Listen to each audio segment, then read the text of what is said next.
안녕하십니까. 행복한 아침 이재용입니다. 안녕하세요. 장예인입니다. 네, 오늘은 목요일이고요.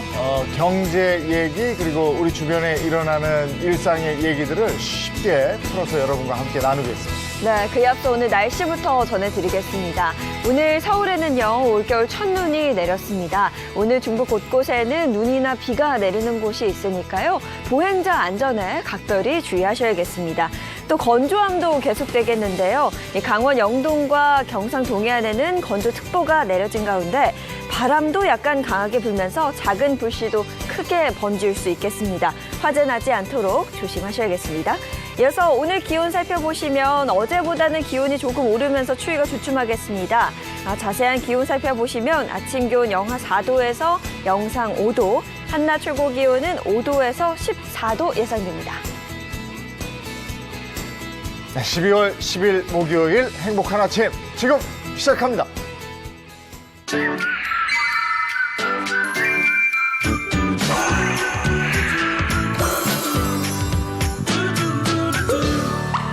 자, 오늘 행복한 아침 시작을 열어줄 분들부터 바로 소개해드리겠습니다. 이호선 교수님, 또 권현찬 박사님입니다. 어서 오세요. 안녕하세요. 네, 반갑습니다. 여러분은 혹시 이 안성맞춤이라는 말의 유래를 알고 계신가요? 제가 그거 잘 알고 있죠. 네. 안성맞춤. 안성에서 온 거죠. 역시 이호선 교수님은 아실 줄 알았습니다. 네. 안성맞춤이라는 말은요, 안성이 조선시대 3대 시장으로 불릴 만큼 상업의 요지였다고 해요. 근데 그 장에서 팔리는 물건 중에 가장 인기 있었던 물건이 안성에서 직접 제작을 했던 유기였다고 합니다. 그래서 오늘은요, 시민들을 위해서 안성맞춤이 되기 위해서 노력하고 계신 분을 이 자리에 모셨습니다. 김보라 안성시장님 소개합니다. 어서 오세요. 네, 반갑습니다. 더불어 사는 풍요로운 안성시장 김보라입니다. 네, 반갑습니다. 반갑습니다. 김보라 안성시장님 하면 수식어가 좀 붙던데 네. 부끄러우실 수 있겠지만 직접 좀 소개를 해주시죠. 뭐 한 3가지 정도 이렇게 사람들이 많이들 얘기하시더라고요. 제가 대한민국에서는 가장 처음으로 지역 주민들이 주인이 되는 의료협동조합을 만들었었고요. 그다음에 이제 두 번째는 저희 안성시장이 여러 분 계셨었는데 안성에서 태어나지 않은 시장 첫 번째. 그리고 세 번째는 보시다시피 안성의 최초의 여성 시장 뭐 이런 이야기들 많이들 하시더라고요. 네, 세 가지 처음으로 하신 네. 것들을 말씀해 주셨는데 오늘 이렇게 나와주셨으니까 가장 먼저 안성시에 대해서 좀 직접 소개를 해주시죠. 아, 네. 저희 안성은 경기도의 가장 아랫부분에 있습니다. 그래서 60개가 넘는 우리 호수하고 1000년이 넘는 사찰을 품고 있는 아름다운 산들이 있고요. 네. 그다음에 많은 분들이 알고 있는 해야라고 하는 시 있죠. 그 시를 지으신 박두진, 조병화 시인 등 문학인들의 고향이기도 합니다. 자, 그럼 본격적으로 더불어 사는 그린 도시 안성이라는 주제를 가지고 한번 대화를 나눠보도록 하겠습니다. 요즘에는 워낙 뭐 미세먼지 문제도 있고요. 그렇죠. 코로나19까지 겹치면서 날이 좋은 날이 별로 없습니다. 그래서 자연과 사람이 좀 공존할 수 있는 특단의 대책이 필요하다. 이런 얘기가 뭐 안팎으로 많이 나오고 있는데요. 이에 대해서 안성시는 안성형 그린 뉴딜 정책을 또 발표하기도 했습니다. 이게 그린 뉴딜 정책이라고 하니까 그린하면 환경에 네, 관한 그렇죠. 것이고 뉴딜은 일자리에 관한 네, 것이잖아요. 말 그대로 이게 포스트 코로나 시대의 핵심 가업이 아닌가 싶어요, 이게. 네.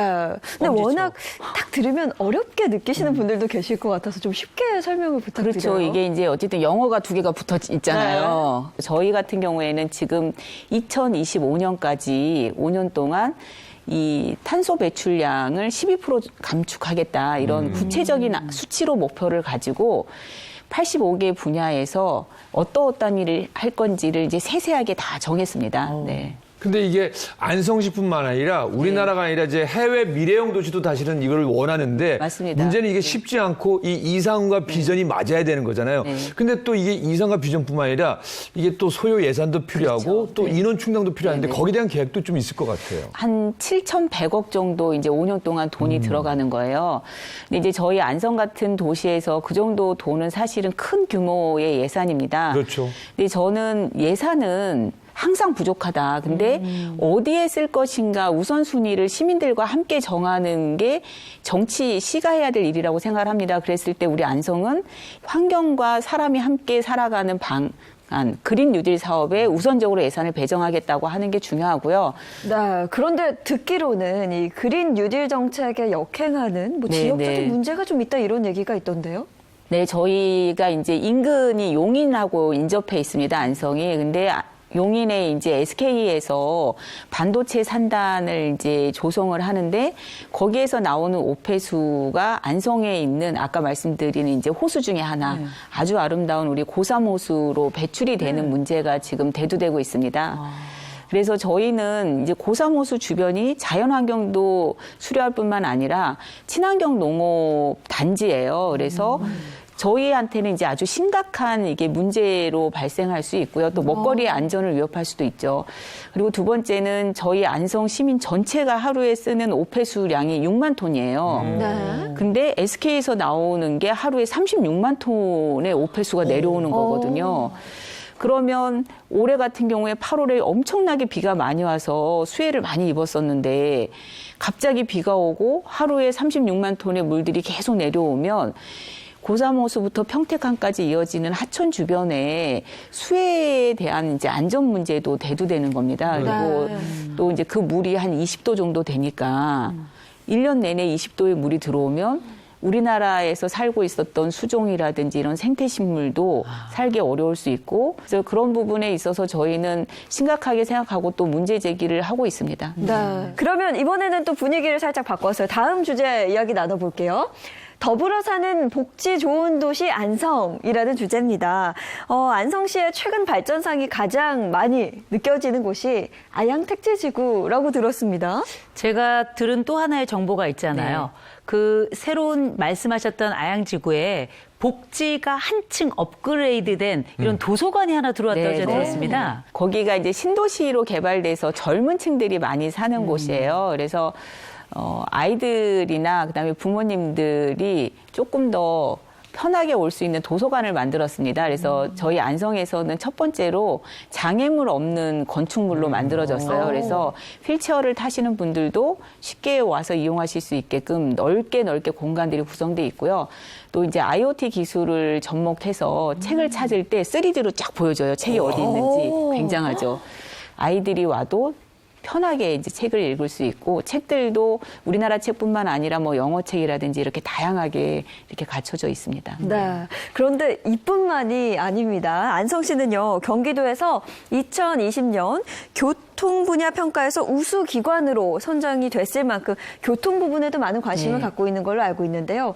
그 중에서도 안성시가 사활을 걸고 있는 부분이 있다고 들었어요. 교통에서도 이제 제일 중요한 게 내부에서 이동하는 것도 중요하지만 인근의 도시로 이제 쉽게 이동할 수 있어야 되는데 저희 안성이 경기도에 있는 31개 시군 중에서 유일하게 전철이나 철도가 없는 곳이에요. 그래서 저희가 이제 안성에도 기필코 철도나 전철을 놔야겠다. 그래서 지금 평택에서 부발로에서 강원도로 연결되는 가로축의 이 평택 부발선, 그다음에 동탄에서 안성을 거쳐서 청주공항까지 가는 수도권 내륙선, 네. 그다음에 광주에서 용인에서 안성까지 오는 경강선 이렇게 이제 3개 철도를 저희가 이제 국가 철도 계획에 반영시키고 공사에 들어가기 위해서 노력을 하고 있습니다. 안성 시민분들이 아무래도 가장 기뻐할 소식이 아닌가 네, 싶은 생각이 듭니다. 이어서 다음 주제로 이야기 한번 나눠보도록 하겠습니다. 주제는요. 더불어 사는 활기찬 도시 안성입니다. 앞서 2020 대한민국 도시대상에서 도시 경제 부분 수상을 했다고 전해드렸는데요. 수상을 할 수 있었던 가장 큰 이유는 뭐였을까요? 경제 부분에서 이제 두 가지인데 하나는 그 산단을 조성해서 좋은 기업들을 유치하는 게 잘했다. 이게 하나 있었고요. 그다음에 이제 또 저희가 농촌 지역이 있기 때문에 이 로컬 푸드를 활성화했다. 이렇게 이제 두 가지가 제가 생각하기에는 높은 점수를 받지 않았나 싶습니다. 네, 계속해서 더 나은 도시가 되기 위해 노력하고 있는 안성시의 모습 한번 살펴봤는데요. 끝으로 보내드리면서 시청자 여러분들께 한마디 해주시죠. 네, 저희 안성은 인근에 있는 도시보다 발전이 더딘 건 사실입니다. 발전이 더뎠다는 거는 제가 봤을 때는 더 많은 가능성을 갖고 있다고 생각합니다. 저희 안성이 대한민국에 있는 많은 국민들이 안성에서 나는 건강한 먹거리를 드실 수 있고 또 안성에 오셔서 문화와 그다음에 자연과 함께 힐링할 수 있는 그런 곳이 되도록 만들겠습니다. 저희 안성 잘 기억해 주시고요. 자주 놀러와 주세요. 고맙습니다. 오늘 좋은 말씀 감사합니다. 김보라 안성시장과 함께했습니다. 고맙습니다. 네, 감사합니다.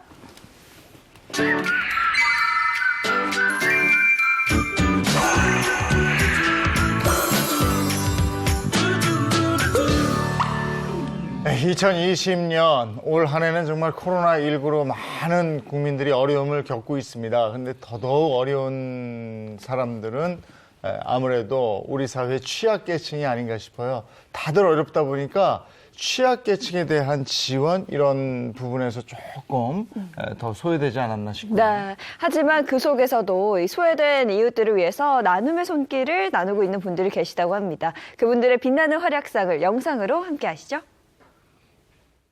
오늘 코로나19 신규 확진자는 600명 가까이 폭증했습니다. 수출은 작년보다 19% 감소했고 지난달 실업급여 지급액은 역대 최대 기록을 세웠습니다. 유난히 힘들었던 2020년. 하지만 위기 속에서도 희망은 존재합니다. 이웃에게 나눔을 실천하며 지역사회 곳곳에 환한 빛을 밝힌 사람들. 그들이 모인 감동의 현장을 지금부터 함께 만나보시죠.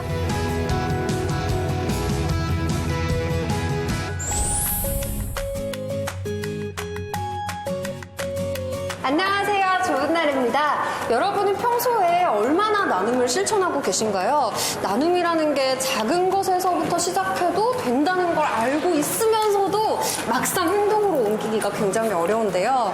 오늘은 나눔으로 사회를 따뜻하게 만들어 가시는 분들을 만나보려고 해요. 함께하면 2배가 되는 나눔의 가치, 여러분도 함께 느껴보시죠.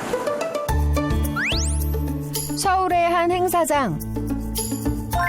2020년 전국 사회복지 나눔대회를 앞두고 분주한 모습인데요. 금년 한 해 각 부문에서 나눔 활동을 훌륭히 해주셔서 감사하다는 뜻에서 마련한 1년의 가장 큰 행사라고 할 수가 있겠습니다. 나눔 문화 실천의 주역들을 한자리에서 만날 수 있다니 이 뜻깊은 만남에 제가 가만히 있을 수 없겠죠. 행사장 곳곳을 찾아다니며 열심히 발품판 끝에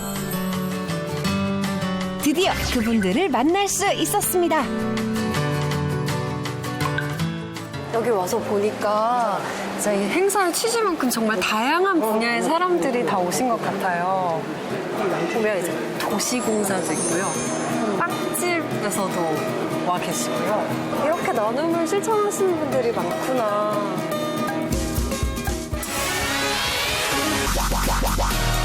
자, 지금부터 2020년 전국 사회복지 나눔대회 대회를 시작하겠습니다. 전국 사회복지 나눔대회는 나눔 문화 활성화에 기여한 유공자를 격려하고 나눔 사업에 대한 사회적 인식을 확산하고자 마련되었는데요. 이날 행사에는 배우 안보현 씨도 참석해 자리를 빛냈습니다. 특히 올해는 이 코로나19로 인해서 모두가 어려움을 겪고 있는데 이런 상황에도 사회 온기를 전하는 여러분들이 자랑스럽고요. 저 또한 한국사회복지협의회 홍보대사로서 부족하고 많이 더 노력하고 나눔 사업을 홍보하도록 더 노력을 할 것이고요. 남은 2020년은 한 해 정말 소중하고 따뜻하고 뜻깊은 한 해로 마무리를 잘 하셨으면 좋겠습니다. 소외된 이웃에 대한 관심이 유난히 많이 필요했던 올해. 사회복지 자원봉사의 가치와 의미에 대한 관심을 높이기 위해 봉사활동 현장의 생생함을 느낄 수 있는 공모전이 열렸는데요. 그중 김선구 멘토는 학교 밖 청소년과 어르신이 함께하는 멘토링 프로그램을 진행해 훈훈한 감동을 선사했습니다. 멘토가 어르신이 멘토가 되었고요. 멘티는 학교 밖 청소년들이 멘티가 되어서 어르신들이 학교 밖 청소년들을 인생의 좋은 선생님, 멘토링하는 프로그램으로 수기를 작성했습니다. 앞으로 또 많은 청소년들, 그리고 특히 학교 밖 청소년들을 만날 텐데요. 제도권 밖으로 나갔다고 거기가 끝이 아니라 또 다른 좋은 선생님을 통해서 거기서부터 시작할 수 있을 것 같습니다. 이어서 한 해 동안 사회 곳곳에서 나눔을 실천한 유공자 표창이 있었는데요. 레코딩 봉사자로 활동하는 이우신 자원봉사자도 수상의 기쁨을 누렸습니다. 제가 83년도에 방송 들어와서 그때 제가 몸담은 데가 한국시각장애인 복지관인데요. 거기서부터 이제 그 소리 잡지라고요. 시각장애인들한테 이 잡지를 우리가 소리로 음성으로 들려주는 그런 작업을 했습니다. 지금까지 총 183권의 도서를 녹음한 이우신 자원봉사자. 그의 뜨거운 열정에 놀랄 수밖에 없었는데요. 제가 할 수 있는 한 계속 할 거고요. 이 일은 제가 제일 좋아하기도 하지만 또 제가 제일 잘하는 일이기도 하거든요. 그래서 앞으로도 꾸준히 이 일을 뭐 집에서 하는 거니까 요즘에는 집에서 보내기도 하고 한 달에 한 번 정도만 가면 되니까 얼마든지 가능합니다. 거동이 불편해 식사하기 어려운 이용자에게 가족 택배 봉사 서비스를 제공한 한사모의 복지사 역시 많은 이의 귀감이 되었습니다. 저희가 이제 현장에 나가서 많이 힘들고 지칠 때도 있고 한데 그 물건을 받아서 이용자분한테 나눠드리고는 있어요. 근데 어느 한 이용자분이 저희를 이렇게 바라보면서 이렇게 눈시를 붉으면서 저희를 위해서 너무 애써주셔서 감사하다고 저희는 이제 그 한마디에 다 힘을 이제 얻고 계속까지 지금도 일을 하고 있습니다. 이 밖에도 많은 분들이 수상의 기쁨을 나누며 나눔의 뜻깊은 의미를 다시 한번 되새기는 시간을 가졌는데요. 나눔이란 내가 가진 것을 모두 함께 공유하는 거다. 나눔이란 저는 행복이라고 생각합니다. 저희도 행복하고 서로 같이 행복했으면 좋겠다는 생각에 행복이라고 정했습니다. 사회를 바꾸는 아름다운 시작, 나눔. 여러분도 함께 실천해보세요.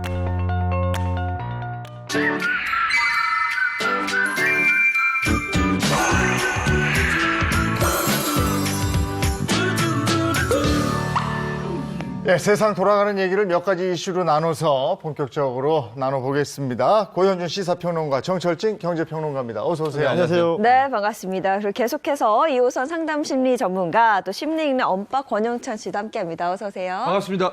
네, 오늘 서울에 새벽에 첫눈 왔다는데 보신 분? 못 봤어요. 전 비만 봤네요. 비만 봤어요. 네, 날은 좀 포근해진 것 같고, 네. 그죠? 근데 어쨌든 서울엔 첫눈이 왔다는 소식 먼저 전해드리고요. 어떤 이슈가 있는지 첫 번째 것부터 보겠습니다. 네, 금주시 탑3 3위부터 보겠습니다. 48시간 뒤 조두순 출소한답니다.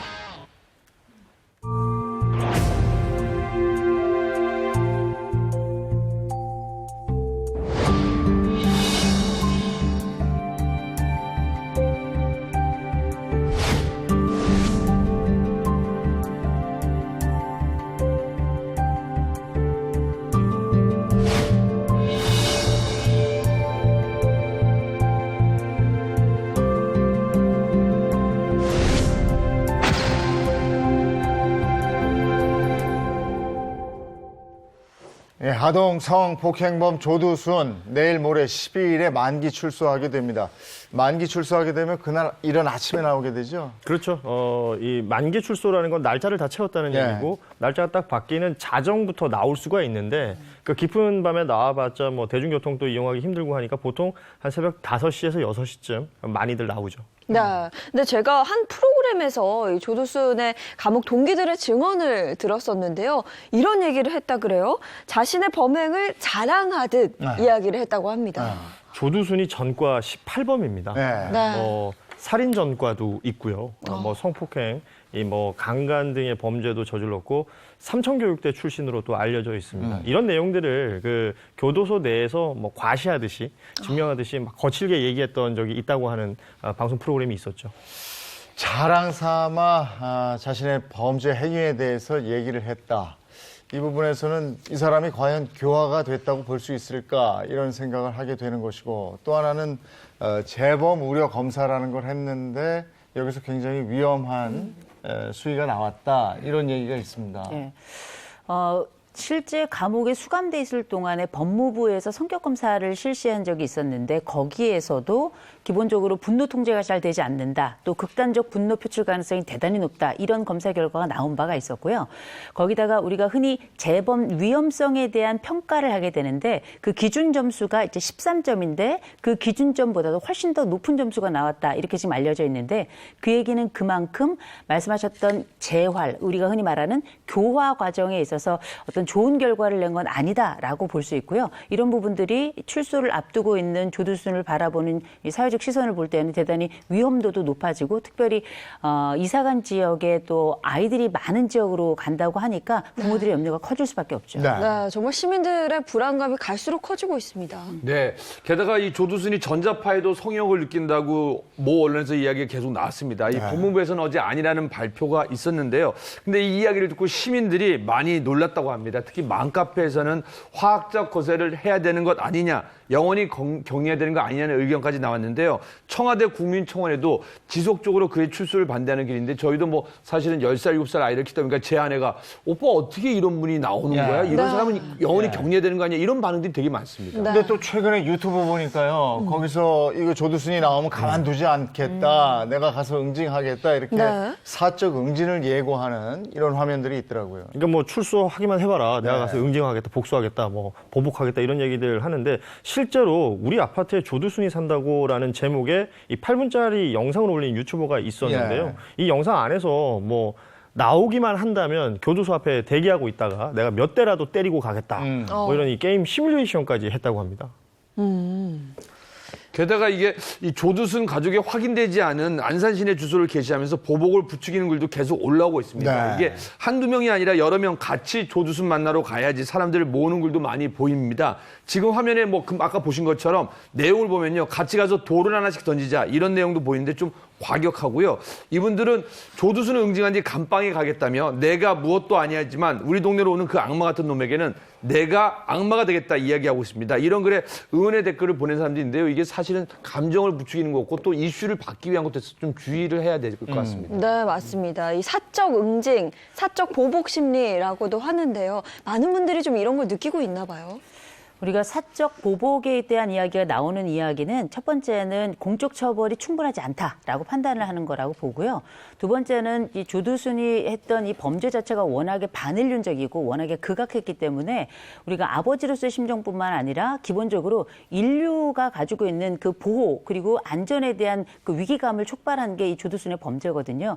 그러나 이 사적 범죄는 정말 조심해야 될 부분이고 사실상 공적 처벌의 수위를 함께 논의해야 될 부분도 함께 좀 우리가 살펴봐야 될 부분이라고 봐야 되겠습니다. 이 조두순의 범죄 행위가 워낙에 엄청난 거기였기 때문에 사회적인 공분을 샀고 지금도 불안해하고 이런 심리가 적용이 된 건데요. 근데 출소하면서 국가에서 차량을 제공한다. 이건 뭡니까? 뭐 앞서 뭐 얘기를 한 것처럼 여론의 관심이 워낙에 집중되다 보니까 이 보호관찰소 담당관이 호송 차량을 마련해서 아마 안산으로 이동을 시킬 것으로 보이는데요. 지금 그럼 어느 교도소에서 나와서 어떻게 이동하느냐 이런 것들에 또 관심이 생기잖아요. 이런 것들은 아직까지 알려지지 않고 있습니다. 근데 이게 어찌 보면요, 이 시민들을 보호하기 위한 거고 좀 이슈를 피해가기 위한 건데 이게 또 어떤 한편에서는요, 국가가 범죄자를 지키는 거 아니냐 이런 또 얘기도 사실 많이 나오잖아요. 그러니까 뭐 조두순 얘기 나올 때마다 제일 많이 나오는 얘기죠. 뭐 이렇게 가해자의 인권을 이렇게까지 생각하느냐, 범죄자만 인권이 있느냐. 사실 이 피해자와 이 피해 가족들에 대한 인권 전혀 생각하지 않는 것 아니냐. 여러 가지 비판들이 나오고 있죠. 네, 이런 의견들이 많이 나오다 보니까 뭐 개인적으로 보복을 하겠다 이런 글들도 올라온다고 말씀을 드렸잖아요. 근데 개인적으로 이렇게 보복을 했을 시에는 이 법과 원칙에 따라서 엄정하게 대응을 할 수밖에 없는 것 같아요. 근데 우리가 사법권을 벗어나서 사적 응징을 한다는 거는 정말 주의해야 될 부분이고요. 왜냐하면 사적 응징이라고 합니다만 어쨌든 이게 폭력의 형태로 나타나게 되면 스스로가 범죄자가 되는 거거든요. 그러면 보세요. 첫 번째, 내가 사적 응징을 사회적 정의 차원에서 했다 치면 나는 범죄자가 되는 것이고, 두 번째로는 그 과정을 통해서 조두순은 흉악범에서 피해자가 되는 거거든요. 그렇게 되면은 법적으로 그러면 누군가가 보호해야 될 누군가를 오히려 보호하지 못하고 사회적으로 더 응징하기를 원하지만 우리가 법적 차원에서 해야 된다고 합니다만 그 사람을 오히려 사회적으로 더 보호해야 되는 이런 상황이 벌어지기 때문에 이런 정의적인 역전이 벌어지지 않도록 사실 우리가 이런 부분은 마음은 그렇다 하더라도 실제로 이걸 현실화하거나 구현하는 거는 정말 하지 말아야 될 일이라고 저는 봅니다. 네. 근데 다들 이렇게 걱정하는 이유가 조두순이 나와서 또 다른 범행을 저지를까봐 지금 그게 더 두렵고 이런 건데 이런 부분은 어떻게 잘 준비가 되고 있는지 모르겠어요. 막을 준비가. 그렇습니다. 이 재범에 대한 걱정이 가장 큰 거잖아요. 그래서 일단 조두순은 출소를 하게 되면 7년간 전자발찌 착용을 해야 되고요. 그리고 또 이제 전담 담당관이 생겨서 1대1로 24시간 밀착 담당을 또 하게 됩니다. 그리고 성범죄자들이 있으면 성범죄자 알림이라는 사이트에서 신상이 공개가 되는데 5년간 신상이 공개가 되고요. 최근에 또 발의된 이 조두순 방지법이 있잖아요. 여기에 따라서 거주지 정보가 공개가 되는데 네. 그 정보가 도로명 또 건물 번호까지 자세하게 공개가 됩니다. 근데 뭐랄까요? 이런 것만으로는 마음의 안정이 뭐 완벽히 오지는 않는다는 생각이 들거든요. 이거 외에도 뭐가 좀 필요할까요? 아무래도 뭐 성범죄자 3년 내 재범률이 지금 62%로 알려져 있습니다. 굉장히 높은 거예요. 네. 이거는 흔히 말해서 학대의 재학대가 발생하는 비율하고 굉장히 유사하거든요. 그만큼 사회적인 관심과 통제가 굉장히 높은데 여긴 두 가지 정책은 적어도 필요할 것 같습니다. 첫 번째, 우리나라가 세계적으로 봤을 때 성범죄자들에 대한 처벌이 상대적으로 굉장히 약해요. 이런 부분에 대한 정비도 필요할 것 같고요. 두 번째로는 이 피해자들에 대한 보호 시스템도 상대적으로 굉장히 취약합니다. 그래서 어떻게 이 양자를 함께 가져가야 될 것인가에 대한 사회적 논의가 좀 필요하지 않을까 싶습니다. 그리고 특히 이제 이웃 주민들에 대한 거주 문제, 그들의 이제 안심 문제도 굉장히 중요합니다. 조두순의 거주권도 있지만 실은 인근 주민들도 굉장히 편안하게 거주할 수 있는 그런 권리가 있는 거 아니겠습니까? 그래서 아마 CCTV라든가 인근 이웃 커뮤니티가 조금 안심할 수 있는 굉장히 좀 적극적인 그런 방법을 모색해야 될 것 같습니다. 워낙에 흉악한 범죄를 저지른 사람이기 때문에 저희가 이렇게 우려를 하고 있습니다. 자, 다음 주제로 넘어가겠습니다. 공주 이슈 탑3 2위 보겠습니다. 2위는요. 무너진 명동 상권입니다. 서울 명동 유니클로 매장에 내년 1월에 폐점한다는 안내문이 내걸렸습니다. 지난 2011년 세계에서 두 번째 큰 규모로 개장한 이곳은 개장 당일에만 20억 원의 매출을 올렸을 정도로 명동 상권의 중심이었습니다. 하지만 일본 불매운동에 코로나19 여파로 매출이 급감했고 결국 문을 닫기로 한 겁니다. 한때는 긴 줄을 서야 했던 글로벌 패션 브랜드 H&M의 국내 1호 명동 매장도 개점 10년 만인 지난달 말 철수했습니다. 연말이면 사람들로 북적이던 명동은 주말인데도 한산할 정도입니다.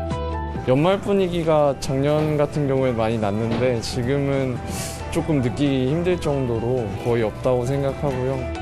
한곳 건너 한곳골로 가게가 비어있을 정도로 작은 점포들의 상황은 더 나쁩니다. 5월까지 유지하다가 그 다음에 차차차차 다 받게 된 거예요. 재고 처리하는 것 때문에 그냥 가끔씩 여는 거지 매출 뭐 인상 들거나. 영업시간 제한으로 연말 특수까지 사라지면서 그나마 버티고 있는 상가들마저 휘청이고 있습니다. 저도 명동에 자주 갈 일이 있거든요. 근데 그 명동 성당에서 명동 본통이죠. 이렇게 내려오는 그 길. 그리고 골목골목에 상권이 굉장했죠. 근데 요즘에 가보면 정말 썰렁합니다. 근데 제가 방송한 지 31년 됐는데요. 작년까지 30년 차에 모든 오프닝을 따면 명동에 가서 다 하거나 인터뷰를 거기서 다 했거든요. 근데 올해는 한 번인가 두 번 가봤는데 거의 사람이 없을 정도로 왜 개미새끼 한 마리 없나 그런 정도의 느낌이니까 굉장히 심각한 거죠. 왜 옛날에 우리가 외국인 보려면 이태원이나 명동 가라 그랬잖아요. 근데 제가 얼마 전에 그 자켓 좀 사려고 명동을 갔는데 깜짝 놀란 게 첫째, 외국인이 없는 것뿐만 아니라 아예 우리나라 사람도 없어요. 워낙에 그 꽉 찬 거리가 너무 텅 비어 있으니까 좀 이상하더라고요. 생각해보니까 저도 명동 안 간 지가 좀 꽤 된 것 같아요. 그 영상 보셔서 아시겠지만 굉장히 썰렁한 분위기고요. 어느 정도나 안 좋아진 건가요? 실제 이런 명동 상권의 뭐 위기 이런 것들은 수치로도 좀 확인이 되고 있습니다. 실은 이 지역, 이 상권 같은 경우에는 워낙 임대료도 비싸고요. 또 권리금도 높기 때문에 그만큼 많이 벌어야 됩니다. 그래서 보통 분기별로 제곱미터당, 평수는 빼고요. 제곱미터당 한 80만 원 이상은 벌어야 그나마 유지가 될 것 같은데요. 최근에 실제적으로 이 매출 통계를 보면 얼마나 상권이 무너지고 있는지를 알 수가 있습니다. 2분기 같은 경우에는 매출액만 좀 따져보면은요. 제곱미터당, 죄송합니다. 제곱미터당 한 37만 원, 38만 원 정도가 나왔었거든요. 근데 최근 3분기를 보면 13만 원대로 완전히 급감을 했습니다. 네. 그러니까 평소에 한 60만 원에서 80만 원대랑 비교를 해본다면 반토막도 아니라 거의 지금 3분의 1토막이 나는 그런 상황이 된 거죠. 그러니까 실제 상인들 얘기 들어보면 뭐 하루 매출이 16,000원 벌었다.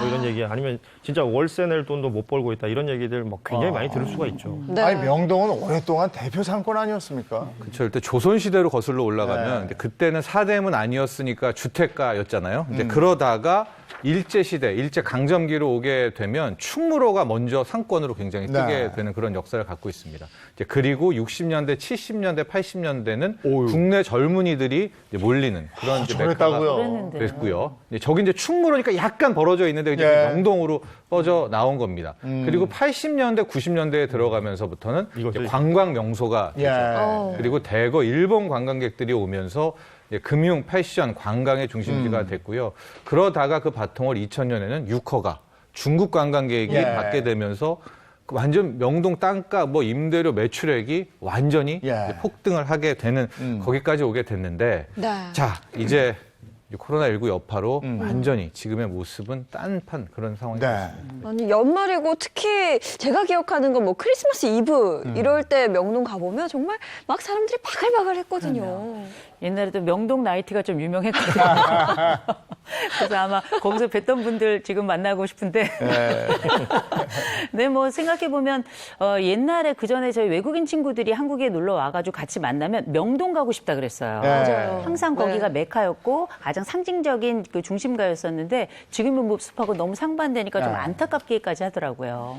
예전에 말씀하셨습니다만 크리스마스 이브 되면 그 자체 그러니까 그 인파 자체를 즐기기 위해서는 명동에 가곤 했어요. 그리고 하루에 유동 인구가 뭐 40만 명 이런 얘기를 하겠잖아요. 예전에는. 저기서는 진짜 내 의지와 상관없이 앞으로 이동하게 되잖아요. 비싼 분들이 막 움직이면 같이. 그리고 뭐 심지어는 대한민국에서 가장 비싼 땅 하면요 항상 명동이 1위였고. 그렇죠. 그리고 뭐 저희가 촬영을 하면요 항상 저기를 나가는데 뭐 한쪽에 보면 뭐 구세군 자선남비에서부터 또 한쪽에 보면 뭐 불신지역 그런 게 왜 생기냐 사람이 그만큼 많이 다니는데 요즘에는 없습니다. 그 말씀하셨지만 매년 가장 비싼 땅 얘기하면 명동의 그 무슨 은행 자리 아니면 화장품 가게 자리 막 이 얘기가 나왔었는데 어때요? 요새는 명동에 한 뭐 손바닥만한 땅 있으면 지금도 비싼가요? 그러니까 아직까지 올해 공식 통계는 안 나왔습니다만 작년 말 통계를 보면 명동의 땅값 평균 평당 6억입니다. 평당 6억이 평균 땅값이기는 한데 근데 지금 명동 상권이 크게 무너지고 있잖아요. 그러니까 뭐 댓글 보니까 우리가 이런 건물주도 걱정해야 되냐 뭐 이런 댓글들도 많이 있는데 실제로 많이 소가리를 하고 있다라고 합니다. 최근에 보면 뭐 이것저것 작은 상가이긴 한데 권리금이 거의 3억이 넘는 곳인데 권리금도 안 받고 내놓겠다라는 그런 것들도 나오고 있고요. 공실이 지금 어마어마하게 빠른 속도로 쌓이고 있어서요. 3분기 기준으로 봤더니 명동 상권의 공실률이 28%가 넘습니다. 그러니까 30%니까 지금 세 곳 중 한 곳은 비어있다. 아예 비어 있습니다. 그렇게 된 상황이기 때문에 글쎄요, 이제 일본 뭐 불매운동 이런 것들의 때도 버텼는데 지금 상황으로는 상당히 큰 타격이다. 극복하는데도 시간이 걸릴 것 같다는 생각이 듭니다. 근데 이게 앞으로가 더 문제잖아요. 그렇습니다. 지금 이제 2.5단계고 결과적으로 지금 다시 명동 상권이 살아나려면 관광객이 다시 오는 것이 이제 그들이 기본적인 실적을 해주는데 관광에 대한 지금 전망은 뭐 백신 나오고 뭐 하지만 당장 뭐 올 것 같지는 않지 않습니까? 그렇다면 공실에 대한 문제는 더 커지게 되고 상권이라는 게 한 번 타이밍이 꺾이면 또 확 또 무너지거든요. 그렇죠. 예. 그런 점도 함께 유념해야 될 것 같습니다. 그러니까 낮에는 상권에 가면 사람을 부르는 호객행위가 소리가 들리고요. 저녁에는 밤에 화려한 불이 켜지잖아요. 지금 대한민국에 자꾸 불이 꺼지는 것 같아서 네. 그게 너무 안타깝긴 한데 속히 다시 불이 켜졌으면 좋겠습니다. 네. 근데 오늘 뭐 뉴스 기사 보면서 굉장히 깜짝 놀랐습니다. 어제도 그랬고요. 확진자가 또 굉장히 늘어났잖아요. 어제 기준으로 686명. 그러니까 코로나19가 1월 20일 날 우리나라 첫 확진자 나왔거든요. 그 아시는 것처럼 2월, 3월 지나면서 대구 쪽에서 확진자 확 나왔을 때 네. 가장 많았을 때가 909명이에요. 그 두 번째로 지금 어제 확진자가 많이 나온 그런 상황이었죠. 거리두기 단계는 계속 높이고 이러는데 뭐 물론 뭐 바로 효과가 나오는 건 아니겠습니다만은 이렇게 계속 확산되는 이유가 뭔가요? 그러니까 뭐 영업 제한도 있고 집합 금지도 네. 해서 사람들이 그곳에 가지 않아야 되는데 이것 자체가 잘 안 지켜지고 있는 거죠. 어딘가를 못 가게 하니까 뭐 이른바 풍선 효과라고 해서 술집 못 가게 하니까 숙박업소 잡아서 거기서 술 드시는 분들도 있었던 것이고 실제 뭐 제가 전에 듣기로는요. 그 지금 식당이나 뭐 영업하시는 곳들이 9시 이후엔 영업 못 하는 곳들이 많지 않습니까? 근데 뭐 안주 최소화해 가지고 술을 파는 사례가 그 9시 전에 네. 더 많아지고 있다는 거예요. 그러니까 시간대에 따라서 코로나19가 걸리고 안 걸리는 게 아닌데 9시 전에 실컷 다니자. 이런 식으로 생각을 하면 이게 문제가 생기는 거거든요. 실제로 2.5단계 격상한 이후에 휴대전화, 이동 동선 살피고 그 인원들 살피는데 오히려 지난주 기준으로 봤을 땐 0.6% 활동량이 더 늘었다는 겁니다. 네. 이런 것들은 좀 우리가 스스로 좀 각성해야 될 부분이 아닌가 싶어요. 물론 뭐 사람이 살다 보면 뭐 즐기고 싶고 놀고 싶고 마시고 싶고 뭐 그런 욕망은 어딘지 있습니다. 근데 또 중요한 거는 사실 이 코로나19가 뭐 아주 나이가 많은 어르신들이나 아니면 기저질환자한테 문제가 되는데 젊은 친구들한테는 문제가 되지 않다 보니까 사실은 또 이렇게 3, 4, 5 모여서 왔는데 저는 아이를 키우는 입장에서 지금 모든 곳이 학원도 멈추고 학교도 멈췄거든요. 심각한 문제라는 거 다시 한번 좀 깨달아야 될 것 같습니다. 네, 코로나 3밀이라고 하잖아요. 밀폐, 밀접, 그다음에 밀집. 그렇죠. 우리 모두가 좀 피하면서 함께 좀 지켜나가야 되는 게 아닌가라는 생각이 듭니다. 그럼 마지막에 또 반가운 소식도 들렸습니다. 뭐 정부가 우리나라 인구의 88%가 접종할 수 있는 백신을 확보했다. 이런 속보가 또 전해졌어요. 저는 살다 저 어렸을 때 그 국민학교 때 불주사 안 맞겠다고 도망갔다가 다시 끌려와서 맞았거든요. 옛날 사람. 주사 맞기를 기다려본 지는 이번이 처음인 것 같아요. 네. 이거 언제 나오나 계속 기사 보고 그러는데 네. 어서 나오고 좋은 효과가 있고 그다음에 모두가 잘 맞았으면 좋겠습니다. 네. 근데 또 반가운 뉴스인데 또 어제 영국 보건당국의 직원 2명이 알러지 반응이 일어나서 네. 또 이거 걱정된다 그래서 알러지가 심한 사람은 맞지 말아야 얘기해갖고 좀 이게 먼저 맞아야 되나 기다려야 되나 또 이런 생각이 들긴 해요. 내년 2월부터 단계적으로 들어오면 그러면 그 다음에는 접종은 어떻게 되는 거죠? 아직까지 우리가 뭐 정확한 구체적인 접종 시기라든가 뭐 가격이라든가 대상이라든가 이것은 결정되지는 않았지만 일단은 현재 말씀하신 대로 영국 그다음에 캐나다도 네. 접종이 시작하고요. 러시아는 실은 자체 백신으로 먼저 좀 시작하고 있고요. 네, 네. 벨기에 지금 속속 백신들을 접종하고 있습니다. 이제 이렇게 되면 어느 정도 안전성이 확인될 수 있겠고 한 2, 3월 정도에는 빠르면 2월 정도까지도 네. 우리가 접종이 시작될 수 있지 않을까 이렇게 보여집니다. 네, 일단은 우리 정부가 들여오기로 한 그 제약 업체들의 백신이 좀 4군데로 알고 있거든요. 그렇습니다. 현재 사용되고 통용되고 이제 시장에서 나온 것이 크게 4가지 백신입니다. 네. 아마 이것들을 우리는 골고루 좀 하고 향후 안전성, 유효성에 따라 결정하게 될 텐데요. 종류를 보면 아스트라제네카라는 게 있고요. 얀센 회사에서 만든 게 있고 모더나, 화이자 이렇게 크게 4가지 종류인데 이게 좀 구분을 해봐야 될 것 같아요. 저기 백신 종류를 보면 바이러스 전달체가 있고 mRNA가 있습니다.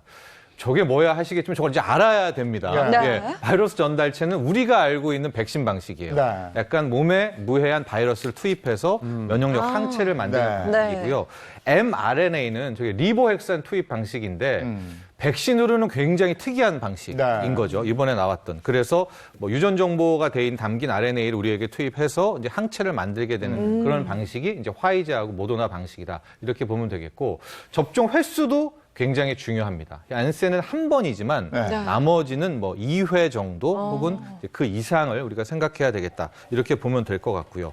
뭐 좀 이따 또 얘기하겠지만 유통 방식도 실은 저 mRNA 방식 같은 경우에는 콜드 체인이라고 해서 굉장히 저온에서 보관을 네. 해야 됩니다. 그러니까 우리가 흔히 맞았던 저 바이러스 방식, 아스트라제네카라든가 얀센은 뭐 그냥 상온에서도 주입이 가능하니까 좀 보관에 있어서도 좀 차이가 나고요. 가격 측면에서도 좀 차이가 납니다. 가령 뭐 모더나 같은 경우가 굉장히 좀 비싼 네. 상태거든요. 아스트라제네카에 비해서 가격도 좀 다르게 되고 이제 큰 틀에서 한 이 4가지 정도의 방식이 있고 당국에서는 아까 화면에서 보셨지만은 어느 한 대에 집중하지 않고 네. 지금 이제 4곳을 골고루 하고 있는 그런 방식이고요. 뭐 미국이라든가 유럽에서는 일단 자국 중심으로 일단 투여를 하고 있는 그런 상황이 되고 있습니다. 근데 우리한테 더 맞는 건 뭔지 모르겠어요. 2가지가 있다 그러니까 그쵸. 내가 선택을 해서 맞는 건지 그냥 이렇게 맞춰지는 건지 그걸 모르겠는데 우리가 익히 잘 알고 있는 것은 화이자하고 모더나 거잖아요. 네네. 근데 이것은 보관이나 뭐 이런 게 어렵다고 그래서 글쎄 이게 어느 걸 어떻게 맞아야 될지 잘 모르겠네요. 그리고 얼마 전에 기억나시겠지만서도 이 독감 백신 유통하다가 상온에 유출돼서요. 네. 그렇죠. 뭐 문제가 네. 많았습니다. 뭐 사망자 수가 더 늘어났다 아니다. 보건당국은 뭐 평균 기준이었다라고 하는데 중요한 거는 이 사상 초유의 이 백신 운송 방법 물론 이제 대한항공에서는 뭐 그거를 또 뭐 통과했다 기준에서 뭐 이런 말들이 나왔는데 중요한 거는 뭐 70도씨를 맞추는데 운송 방법이 제일 중요한 것 같습니다. 그래서 영하로 그렇게 떨어져야 된다고 그러고. 예, 우리가 이제 어떤 백신을 더 많이 투여할지는 모르게 되지만 네. 만약에 모더나라든가 지금 영국에서 하고 있는 화이자 백신을 쓸 때는 콜드 체인, 네. 차갑게 운송하는 게 정말 중요합니다. 그러니까 지금부터는 백신 뭐 구매도 중요하지만요. 운송 이거 어떻게 할 건가도 분명히 대비를 하고 있어야 되겠죠. 네, 뭐 영국은 이미 접종을 시작을 했고 콜드체인 방식이다라고 네. 말씀해 주셨는데 좀 자세히 좀 전해주세요. 영국은 이제 화이자 백신을 이제 자신들이 선택을 해서 우리 시간으로 이제 그제부터 투입을 네. 하기 시작했죠. 그래서 뭐 저온이 굉장히 중요하기 때문에 네. 거점 병원이라고 해서 한 50곳 정도에서 차가운 운송, 콜드 체인이 갖춘 병원에서 이제 접종을 시작하고 있고요. 뭐 화이자 같은 경우에는 저게 뭐 너무나 저온이 어렵다 해가지고 뭐 일명 피자 박스 뭐 이런 네. 부르는 특수 보냉 용기, 네. 드라이 아이스라든가 또 이런 것들을 함께 넣어서 차갑게 그러나 간편성도 갖춘 이런 것들의 운송 수단을 지금 준비를 하고 있습니다. 화이자 측은 이런 용기면은 뭐 간편성도 있고 거의 열흘 정도는 영하 60도에서도 견딜 수 있는 정도를 만들었다. 보냉 용기를 이렇게 이야기하고 있는데요. 우선 지금 영국에서 저 화이자에 대한 부분들이 계속 지금 접종하고 있으니까 우리도 계속 모니터링을 하고 있어야 될 것 같습니다. 그 세계 최초로 코로나 백신을 맞은 사람이 영국의 90세 할머니 이렇게 네. 알고 있는데 그러면 우리나라도 들어오면 고령자부터 먼저 맞게 되는 건가요? 그렇죠. 누가 먼저 만나에 대한 계획이 있어야 될 네. 거 아닙니까? 아직까지 우리나라는 이제 확정은 되지 않았습니다. 근데 확정이 된 곳이 영국이겠죠. 네. 이제 영국의 방식을 좀 보면 가장 먼저 한 곳이 이제 80세 등의 노령자가 먼저 맞습니다. 네. 그 다음 맞는 것이 누굴까? 의료진이 맞겠죠. 네. 그다음에 필수 인력 서비스라고 해서 소방공무원, 경찰공무원은 대면 접촉이 많잖아요. 맞게 되고 그 다음 순서를 봤더니 이제 나이 순입니다. 네. 70세, 그다음에 65세, 60세 네. 나이 순으로 받게 되고요. 일단은 어린이 유아는 뭐 제외되는 좀 더 마지막으로 하게 네, 되고 네. 그 어르신과 고령층 위에 그 다음에 일반 국민 순서대로 하고 있는데 지금 우리나라도 아마 이 순서를 따르지 않을까. 예. 가장 먼저 이제 노령자, 그다음에 기저질환자가 맞고 이제 의료진이 맞고 그다음에 연령별대로 예. 내려오는 네. 아마 이런 계획이지 않을까 하는데 좀 더 지켜봐야 되겠죠. 네. 근데 또 사실 가장 궁금한 게 비용적인 부분이거든요. 네, 그렇습니다. 현재로는 이제 국가 부담이 되고 있는데 이 비용 부담은 또 뭐와 연결이 되냐면 의무냐 선택이냐와 좀 이제 연결이 될 것 같아요. 네. 이게 의무적으로 하게 된다면은 뭐 비용도 국가 부담이고 이렇게 하게 되겠지만 또 선택 방식으로 따지면 본인이 나는 아스트라제네카 맞을 거야, 뭐 모더나 맞을 거야 고를 수 있지 않겠습니까? 그럼 이제 비용 차이가 나니까 거기에 대한 계획도 분명히 수립해야 될 것 같은데 일단은 앞서 말한 것처럼 그 순서대로 뭐 기저질환자, 노령층, 필수 인력, 의료진 여기까지는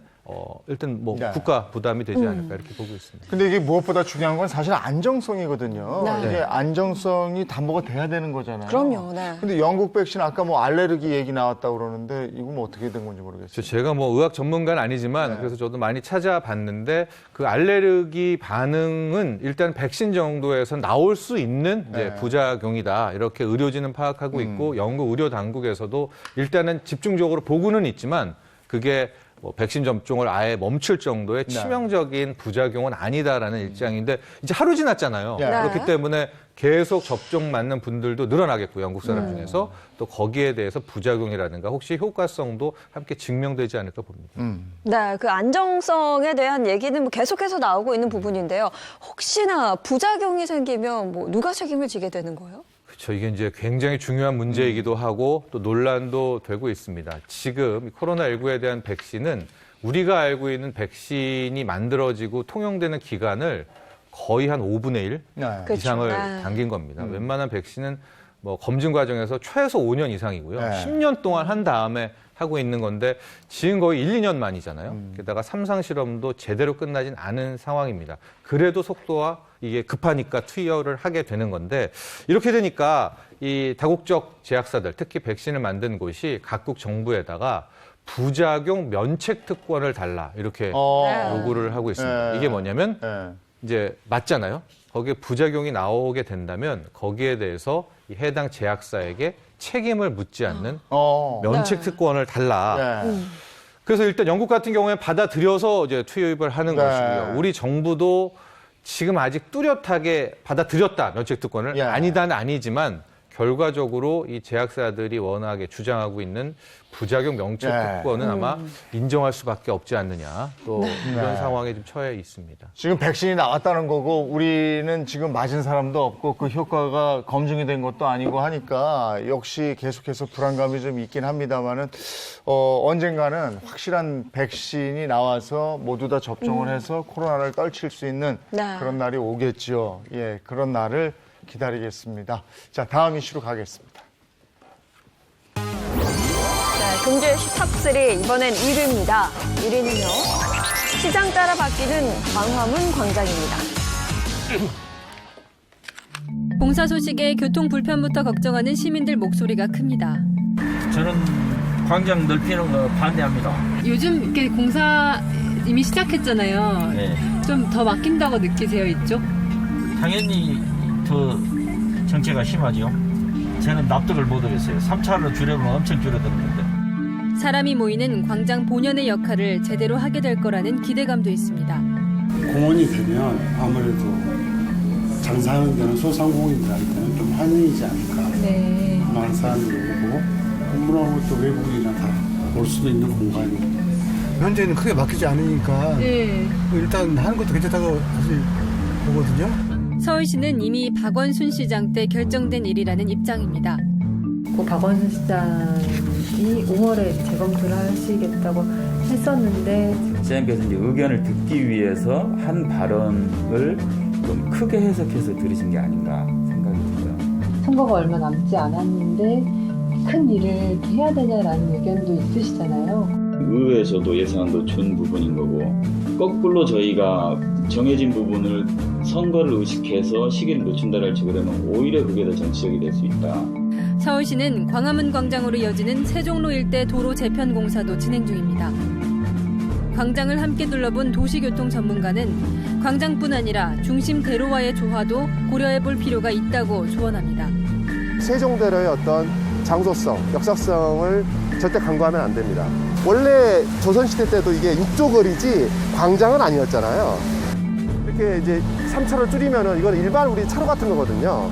이 세종대로는 참 이렇게 정말 이렇게 쪼그라뜨리기에는 너무나 중요한 도로다. 시민들은 무엇보다도 도시 구성원 모두를 위한 조화로운 해결책을 원하지 않을까요?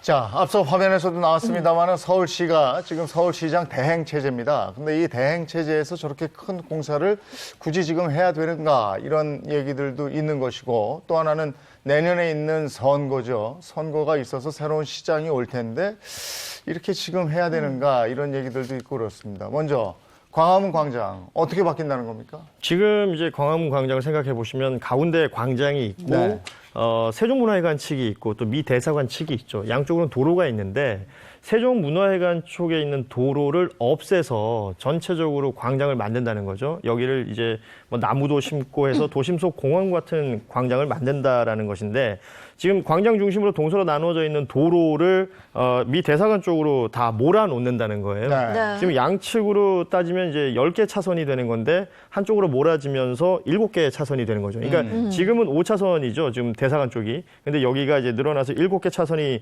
되어서 이곳으로 지금은 서로가 마주보면서 방향을 네. 반대로 다니는데 네. 교행을 미 대사관 쪽에서만 움직이게끔 예. 하겠다는 것이고요. 또 그리고 이 지금 경복궁 그 월대라고 있습니다. 계단 올라갈 때 있는 넓은 단을 얘기하는 건데 이 복원 사업도 함께 진행을 하겠다라는 계획입니다. 네, 그런데 공사에 대해서 굉장히 다양한 이야기들이 나오고 있잖아요.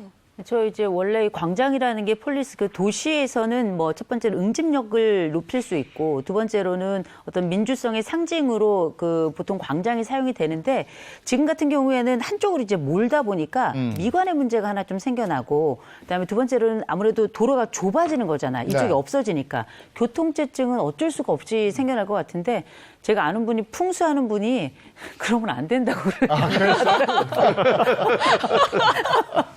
또 사업비 문제도 있는 것 같아요. 그게 뭐 10억, 20억 드는 사업이 아니라 거의 700억, 800억 정도가 드는 뭐 막대한 사업비가 투입이 됩니다. 근데 지금 코로나 시국이잖아요. 안 그래도 돈 쓸 때가 많은데 그 시급성에서 굳이 저 사업을 지금 해야 되느냐 이제 이런 반발들이 있는 거죠. 네. 게다가 지금 이제 시장 대행 체제거든요. 9개 시민단체가 즉각 중단을 요구하며 1인 1례 시위를 하고 있는데 이번에 뭐 무효 소송을 하고 나선 상태인데요. 근데 제가 저기를 사실은 서울의 가장 중심인 교통요지거든요. 저기가 막히면은 순차적으로 다른 것도 다 막히게 되는 거예요. 네. 근데 저기 공사 이제 저도 지나가 봐서 봤는데요. 예, 시기가 요즘에 저렇게 하잖아요. 그렇죠. 요즘에 가뜩이나 땅 파고 막 도로 많죠. 멀쩡한데 막 파는 데가 많았었기 때문에 이 국민들이 보는 시선이 저도 저 매번 연말마다 왜 저래 이랬었는데 그렇죠, 네. 지금이 고시기란 말이에요. 그리고 교통량이 광화문이 어마어마하기 때문에 워낙에 많은 곳이죠. 그리고 말씀드린 것처럼 이제 양쪽으로 교행하던 것을 한쪽으로 모으는 상황이니까 무엇보다 아시다시피 이제 도로는 만들어지기 전까지 공사할 때 더 막히잖아요. 지금 그리고 이제 서울역에서 세종대로가 한 1.5km 구간이 공사 중이에요. 그러니까 여러 군데서 공사가 겹치면서 교통체증을 일으킬 것이다라는 우려가 뭐 그냥 얼핏 지나가면서 봐도 많이 생기는 상황이죠. 네, 그 얘기가 굉장히 많이 나오고 있는데 그럼 이에 대해서 이 서울시 입장은 어때요? 앞서도 말씀드렸지만 지금 양쪽 차선 다 합치면 10개거든요. 근데 한쪽으로 몰고야 되면 7개로 줄잖아요. 네. 이렇게 되면 당연히 교통체증 생기지 않겠느냐 이렇게 얘기를 하는데 시청 측에서는 이게 우회도로도 만들어질 것이고 또 신호체계도 개선을 할 것이기 때문에 지금의 어떤 교통 흐름과는 큰 차이는 없을 것이다라는 설명을 내놓기도 했습니다. 그리고 또 하나가 지금 우리 광화문 광장이 저 모습을 갖춘 게 얼마 되지 않았지 않아요? 그렇죠, 네. 그렇게 오래되지 않았던 것 같아요. 저는 뭐 어렸을 때 서울에 안 살아서 모르는데 예전에 중앙청 있을 때부터 아시는 분들도 있고 제가 서울 올라왔을 때쯤만 해도 저기는 그냥 가로수가 있는 그러니까 중앙 분리대 같은 역할을 하는 지금. 곳이었죠. 예. 그게 6차선 도로가 있었던 시절이 기억나고요. 지금 아마도 서울에서 가장 넓은 도로였을 거예요, 저기가. 그 도로가 2009년이었죠. 당시에 이제 오세훈 서울시장이 있을 때 지금의 이 광화문 광장의 모습을 갖추게 된 것이죠. 네, 근데 저도 광화문 사실 자주 가는데 이 광화문 광장을 보시게 되면 뭐 이렇다 할 큰 문제가 없거든요. 왜 자꾸 바꾸려고 하는 거예요? 좀 전에 그 우리 이호선 박사가 말씀하셨지만 광장이라는 것이 가지는 그 어떤 의미가 어떤 뭐 도심 속에서의 대중들의 집합소 그리고 어떤 민주화돼 있는 어떤 의지가 반영되는 곳. 그러니까 광장은 좀 편하게 드나들 수 있어야 되는데 지금은 양쪽으로 이제 도로가 있으니까 마치 뭐 이런 얘기들까지 하고 있죠. 거대한 중앙분리대다. 뭐 이런 얘기까지 하는데 시민들의 어떤 연속성을 둔다는 차원에서 세종문화회관 쪽하고는 이렇게 걸어 다닐 수 있게끔 만들겠다는 것이고요. 또 일제시대 때 있었던 그 광화문 그 광장의 어떤 원형이 보존되지 않는다. 그러니까 역사성을 훼손한 이 광장이기 때문에 좀 개선해야 된다. 이런 목소리들이 있었던 겁니다. 고 박원순 시장 때도 이거 사업을 진행하려다가 좀 보류가 되기도 하고 계속해서 논의되고 논란도 되고 뭐 이랬던 거 아니었어요? 그렇습니다. 그 2016년도에 고 박원순 시장 시절이었죠. 그러니까 재정비에 대한 첫 얘기가 나왔었습니다. 그래서 뭐 다양한 얘기들 됐었는데 아시는 것처럼 광화문 그 세종문화회관 측 제일 위쪽에 보면 정부청사 있잖아요. 정부청사 진입하는 문제하고 이게 겹치면서 당시에 이제 논란이 좀 됐었고 원점 재검토 선언을 한 바가 있어요. 그 이후에 계속해서 이제 시민들하고 더 소통하겠다라고 하면서 300회 이상의 뭐 공청회도 걸쳤었고 많은 회의들이 있었던 그런 시간이 있었죠. 네. 아니 근데 이 문제를 다룰 때 얘기가 계속 나오고 있는 부분이요. 내년에 선거하잖아요. 그러면 이거 다시 봐야 되는 거 아니에요? 그러니까 뭐 선거를 통해서 다른 시장이 그러니까 다른 정당의 시장이 네. 선출이 되면 이 사업이 또 원점화될 수도 있는 것 아니냐. 그렇죠. 이런 얘기들 많이 하고 있죠. 그러니까 뭐 얘기 나온 것처럼 예산 낭비 얘기가 계속해서 나올 수밖에 없는 상황인데 결과적으로 지금 그 시장 권한대행 시기에 이 일을 진행해야 되느냐라는 비판들은 각각의 목소리들이 계속 더해지고 있는 상황입니다. 네. 권한대행도 권한대행인데 지금이 코로나 시국이잖아요. 좀 다 같이 힘들고 지금 심리적으로도 굉장히 불안한 상태고 국가 예산도 이번에 뭐 상상도 못할 만큼 증액이 됐는데 이런 시기에 굳이 이 일을 해야 되나라고 사실 세금 내는 입장에서는 한 번쯤 이렇게 옆으로 곱지 않은 시선으로 보게 되죠. 네. 어떻게 보면 시장 바뀔 때마다 서울의 랜드마크가 하나씩 늘어나는 그런 모습을 우리가 보게 되고요. 네. 근데 지금 나라빚이 얼마죠? 800조 원, 810조도 넘어서 10월 기준으로 이제 813조 원이고요. 우리 GDP 대비 40%는 절대 안 돼라고 했는데 이제 이게 깨졌죠. 그래서 44%, 5% 정도 오는 나라빚에 대한 문제. 이것도 결국 이제 세금이니까요. 네. 서울시에 대한 문제도 함께 고민해봐야 될 것 같습니다. 근데 뭐 이게 도로 정비하거나 뭐 어떤 정비를 하는 게 무조건 예산 낭비다 이렇게 볼 건 또 아닙니다.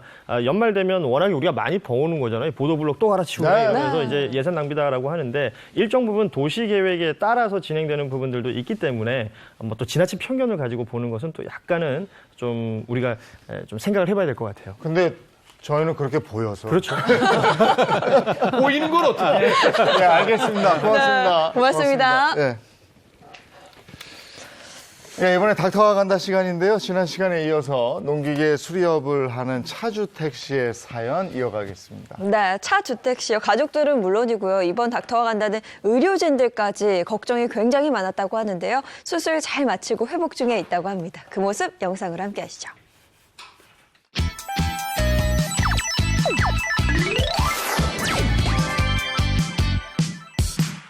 국민 건강 프로젝트 닥터가 간다.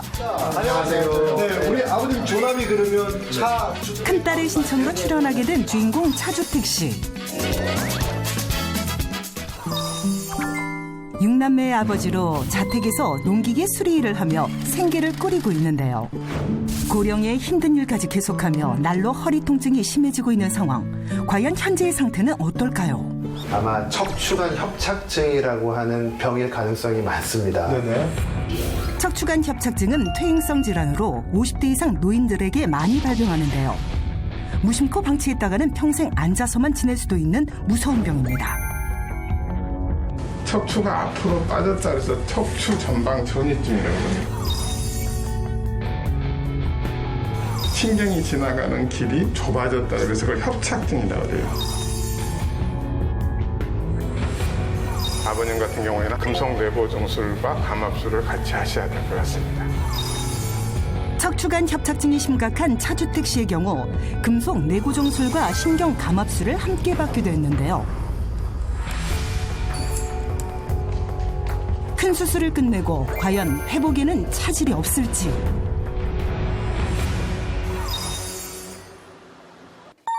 수술 후 무사히 깨어난 주인공. 네, 걷기 좋아요. 아, 그래요? 네. 이제 안 아프니 걷기 좋지. 안녕하세요. 어떠세요? 걸으시는 게? 아이고, 잘 걸으시네요, 아버님. 그렇게 계속 걸어 다니시면 됩니다. 그 정도면 아주 좋습니다. 경과가. 감압 수술에다가 내보정술, 골유압술 이런 게 되는데 케이지라는 이렇게 이 바나나 쉐입으로 돼 있거든요. 그걸 넣어줘가지고 다시 이렇게 벌어지게 조금 더 넓혀주는 그런 수술을 한 겁니다.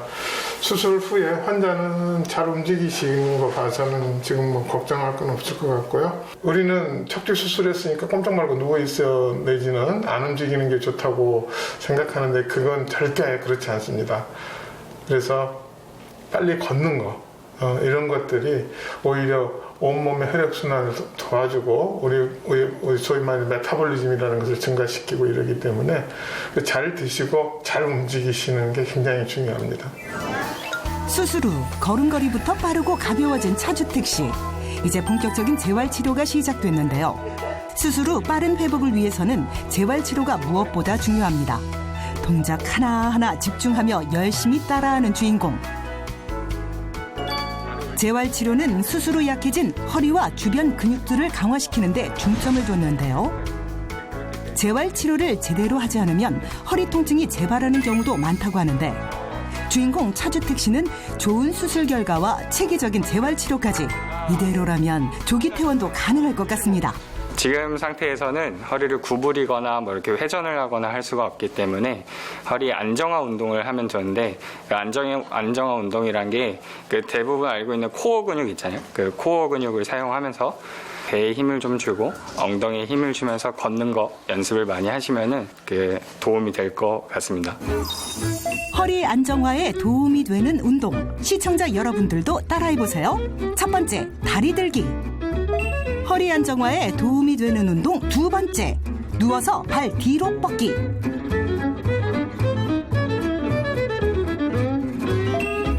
허리 안정화에 도움이 되는 운동 세 번째, 엉덩이 들기.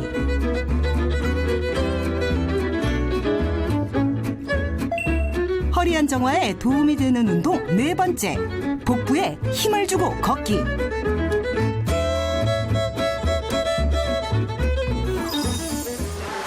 안녕하세요.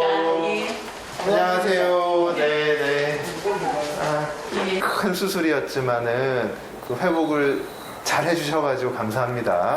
예, 아유, 감사합니다. 잘 고쳐주셔서 참 고맙습니다. 예, 나머지 이제 허리 관리만 잘 해주시면은 또 하셨던 일들을 잘 하실 수 있을 것 같습니다. 예, 감사합니다. 집안에서도 조금 쿠션감 있는 슬리퍼 신어서 무릎이라든지 허리 쪽에 충격이 좀 안 가도록 하시고, 바닥에 앉는 생활보다는 이제 의자나 침대 생활 하시는 게 좋고, 너무 무거운 물건들은 이제 허리를 굽혀서 들지 않는 게 좋습니다. 그러면 코프리가 이렇게 일하는 거는 좋지 못합니다. 됐습니다. 해야 되겠네요. 바른 자세로 이렇게 똑바로 앉아서 일하시는 게 좋고요. 평소에 이제 허리에 부담이 덜 가는 이제 뭐 자세와 뭐 생활 습관, 그리고 평소에 이제 허리뼈를 잡아주고 있는 주변에 있는 기립권을 강화하는 운동 같은 것들을 꾸준히 해주시면은 뭐 조금 더 허리를 건강하고 오랫동안 뭐 쓸 수 있지 않을까 생각을 합니다. 네, 닥터가 간다. 개그맨 이동엽입니다. 여기는요, 차주택 씨가 살고 있는 대구고요. 또 동엽이의 고향입니다. 네, 수술은 과연 잘 됐을지 바로 만나보겠습니다.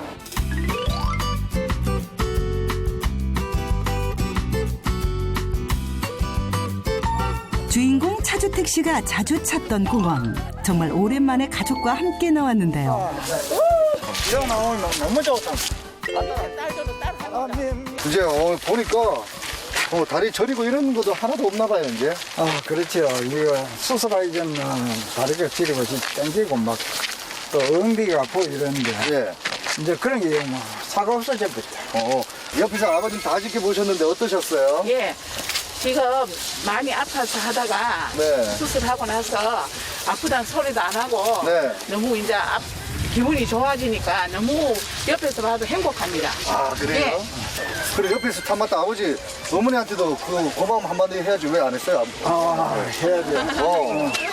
이때까지 참 병원에 와가지고 또 가능한다고 수고가 너무 많았습니다. 참 너무 감사하고 또 이렇게 건강한 모습으로 또 이렇게 들어오니까 얼마나 좋습니다. 뭐 이렇게 나왔는데 아버님, 뭐든지 추억하려면요, 그 사진밖에 없습니다. 사진 많이 찍어놔야 그때 사진을 보면서. 그렇죠. 그 추억이 되죠. 추억이 이래 있었는데 할 수 있으니까 제가 3번 사진 한번 찍어 드릴게요. 좋죠. 핸드폰 하나 주이소. 네. 핸드폰 우리. 예. 오늘같이 기쁜 날, 가족 사진으로 좋은 추억을 남겨봅니다. 사랑합니다. 사랑합니다. 차주택 씨 가족 늘 건강하고 행복하세요. 닥터가 간다가 응원합니다. 확실히 밝은 표정이라 저희도 마음이 좋네요. 네, 가족들이 다 행복해하시는 모습 보니까요, 제가 뿌듯하죠. 네. 정말 모쪼록 건강 잘 유지하시기를 바랍니다. 그리고 이 닥터가 간다가 필요하신 분들은요, 행복한 아침 홈페이지 게시판을 통해서 사연 남겨주실 수 있고요. 지금 또 화면 자막에 나가고 있는 이 전화번호로도 연락 주시기 바랍니다. 많은 분들의 참여 기다릴게요. 예전에는 첫눈에 대한 기대나 설렘 이런 게 있었는데 오늘 첫눈이 왔다고 그래도 그렇게 막 뭐 설레고 이게 나이가 들어서 그런지 코로나 전국이라 그런지 그걸 모르겠어요. 저도 안 설레는 거 보니까요. 코로나 때문에 그래서, 확실히 있는 것 같습니다. 그래도 오늘 첫눈 왔다고 하니까요. 이 김에 한번 또 기분 좋은 생각 하셨으면 네. 좋겠고요. 저희는 내일 아침 8시 더욱 알찬 내용으로 돌아오겠습니다. 행복한 아침, 행복한 하루 되십시오. 고맙습니다. 고맙습니다.